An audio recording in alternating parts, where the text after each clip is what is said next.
আজকে বিলচরণবাসী তাদেরকে নিয়ে সভা। আমি প্রতিদিন দুটি দিবস সেবা করছি, একটি বাদ আসর আর বাদ মাগরিব, প্রায় 10-12টি মিটিং করে ফেলেছি। এই যে 23টা ইউনিয়নের মিটিং, সবগুলোর মিটিং একই রকম হচ্ছে, কোনটি বড় হচ্ছে, ছোট হচ্ছে, বন্ধ হচ্ছে। আজকে আপনারা এখানে বিলচরের একটি ছোট ইউনিয়ন, বেশি বড় ইউনিয়ন না, তাই না?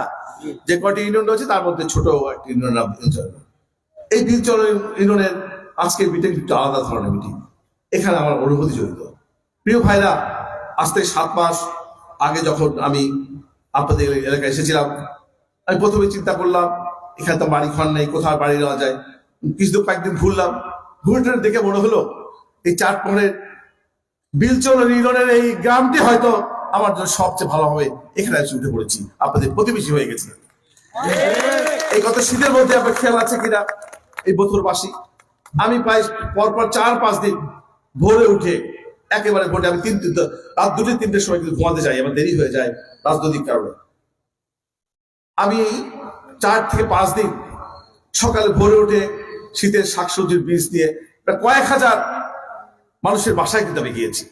যার নিয়ে আপনাদের অনেকে বাসায় যাইনি, আমি নিজের সশরীরে সকালবেলা একেবারে ভোর কাক ডাকা ভোরে ফজর নামাজ পড়ে কোরআন শরীফ আপনাদের বাসায় চলে গেছি। এই কি 23টা ইউনিয়নে কোথাও গিয়েছে বলেন? না। কারণ আমি দায়িত্ব মনে করেছি। আমি এই গত 7 মাসে প্রায় 40,000 গাছের চারা দিয়েছি, এই বিভিন্ন বীজ দিয়েছি, ধানের বীজ, সরিষার বীজ বিভিন্ন দিয়েছি, সব জায়গায় দিয়েছি। সেখানে একটা করে প্রোগ্রাম হয়েছে, অনুষ্ঠান হয়েছে, সেখানে আমরা আপনাদের হাতে দিয়েছি। কিন্তু প্রত্যেকটি বাড়ি বাড়ি গিয়ে কি আমি বলে গিয়েছি, দেখা করেছি? কয়েক হাজার বাড়ি আমি মনে করেছি আমার প্রতিবেশীদের বাড়ি, এটা আমার বাড়ি। আমি প্রত্যেকের বাড়ি নিজে ঢুকে গেছি, বিনা নোটিশে ঢুকেছি।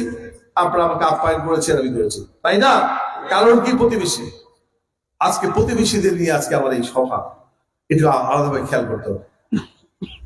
আমার কিন্তু আপনাদের প্রতি দাবি বেশি, আমার প্রতি আপনাদের দাবি থাকবে। আজকে কিন্তু একটু আপনাদের মানসিকতা পরিবর্তন করতে হবে।